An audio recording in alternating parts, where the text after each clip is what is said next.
Welcome to Satvik lifestyle. అందరూ ఎలా ఉన్నారు? డైలీ డైట్లో మనం మిల్లెట్ని యాడ్ చేయడం వల్ల ఎన్నో ఆరోగ్యకరమైన లాభాలు చేకూరుతాయని మనకు ఎన్నో పరిశోధనలు చెప్తున్నాయి. ఇప్పుడైతే అండుకొర్రలతో వెజిటబుల్ ఉప్మా ఎలా చేయాలో చూద్దామండి.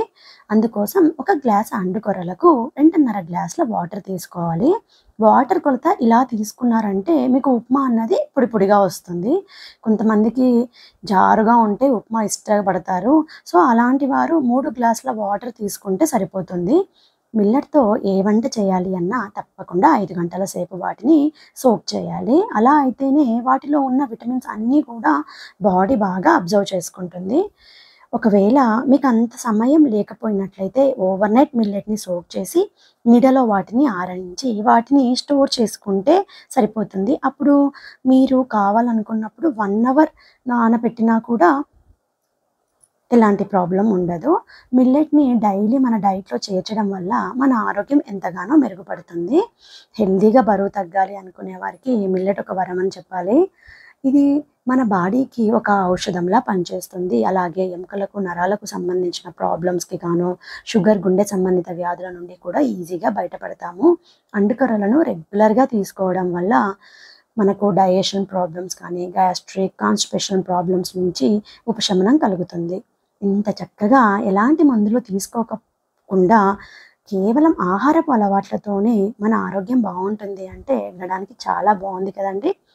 ఉప్మా కోసం అయితే నేను ఇక్కడ క్యారెట్, బీన్స్, పొటాటోస్ని తీసుకున్నాను. వెజిటబుల్స్ని వీడియోలో చూపించినట్లు మనం స్టీమ్ చేసుకోవడం వల్ల వెజిటబుల్స్ బాగా కుక్ అవ్వడమే కాకుండా మనకు ఉప్మా కోసం ఆయిల్ కూడా చాలా తక్కువ పడుతుంది. ఆయిల్ వీలైనంత వరకు గానుగ నూనె కానీ, నెయ్యి కానీ తీసుకోండి.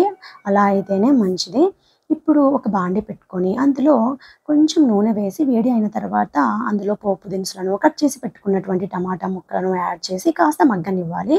మగ్గిన తర్వాత అందులో మనం స్టీమ్ చేసి పెట్టుకున్నాం కదా, ఆ వెజిటబుల్స్‌ని యాడ్ చేసి 1 ఆర్ 2 మినిట్స్ తర్వాత మనం నానబెట్టి ఉంచినటువంటి అండుకొర్రలను వాటర్‌తో సహా బాండీలో పోసి బాగా కలిపి మూత పెట్టాలి. ఈ ఉప్మా అవ్వడానికైతే 15-20 నిమిషాల సమయం అయితే పడుతుందండి. ఎంతో ఈజీగా అండ్ సింపుల్‌గా హెల్తీ మిల్లెట్ ఉప్మా అయితే రెడీ అయిపోయింది.